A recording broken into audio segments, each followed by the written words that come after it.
There are many powerful things that you can do under the Filter menu. But sadly, for years and years in Photoshop, running any one of these special effects under Filter permanently changed the image. And if you decided later you went too far, you couldn't go back. Well, a few years ago, Adobe added Filter Convert for Smart Filters. And I rarely run an effect without doing Filter Convert for Smart Filters first.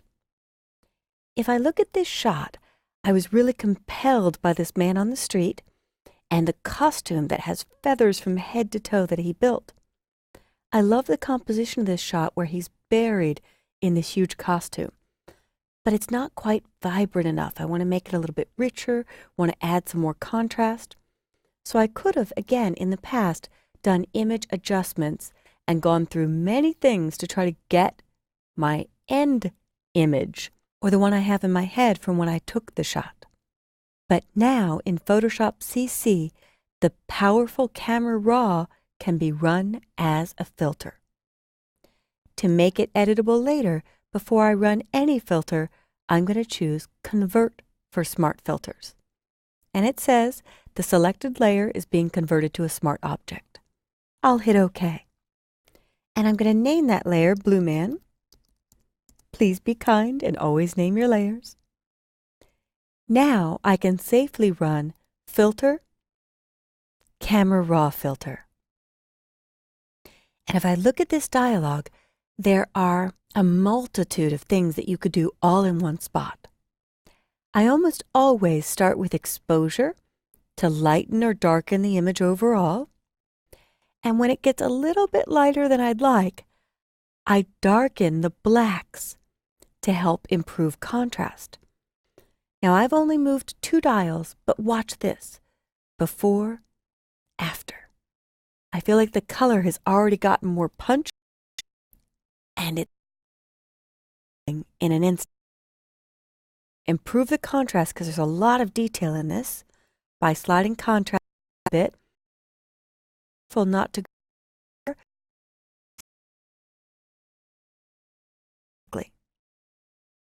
But I really love how the skin tones are highlighting better here.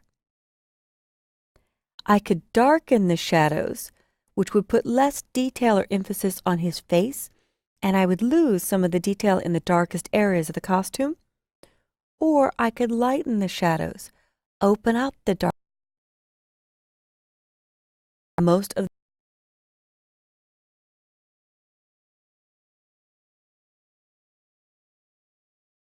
black. And as I go, I check before and after. So when I first looked at this, it looked a little bit teal and not quite so blue. Monitors vary a lot, but in real life this was a rich, rich blue. I feel like I'm getting more blue here and less teal. Now to finish it off, I can protect some of the highlights, the delicate jewels up here in the costume, or I could blow them out altogether, making them look very shiny and a bit washed out. I tend to like to protect the highlights, and I could take anything that's white and whiten them a little bit more. But be careful about your whites that may also wash out details. Finally, I'm going to zoom back down, and to zoom in or out, you could use this plus or minus. You can also use Command plus on the Mac or Control plus on Windows. Clarity will affect mid-tone contrast, so it's contrast as well, but for everything between light and dark. In fact, I love to move clarity for an angelic glow, an ethereal effect on an image. Just surreal, in my opinion. But I want this to really punch and pop, so I'm going to add a bit more clarity and maybe open my shadows more, and let's check before and after. A huge improvement. It's like it was taken with a different camera.